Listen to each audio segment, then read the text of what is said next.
Naam, kama unavyomuona huyu ni mwanakwaya anaendelea kulima.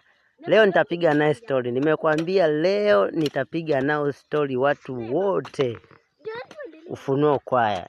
Tutaelewa mambo makubwa sana ndani ya kwaya hii.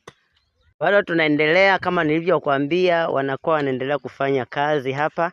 Leo nimefika moja kwa moja mpaka shambani. Nataka nielewe kitu gani kipo ndani ya kwaya hii. Niongee naye. Mama, habari?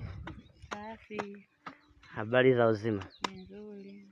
Naona mpo shambani. Ni nini kimewaleta Hapa? Tumekuja kwa ajili ya kazi ya kwaya.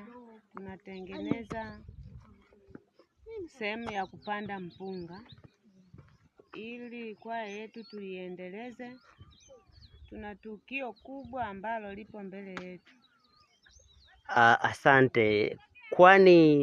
Kwa nini hamkuchanga tu mchange hizo hela zitoshe mpaka mnalima? Kuna changamoto, yani tumwombe tu Mungu atusaidie, kwa sababu saa hizi bado tupo chini sana kwenye mradi wetu. Ndo hapa sasa inatakiwa tufanye kazi ili tupate hela.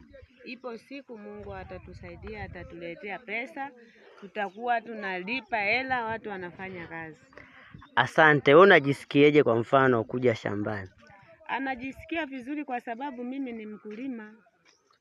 Asante. Naendelea kupiga nao story.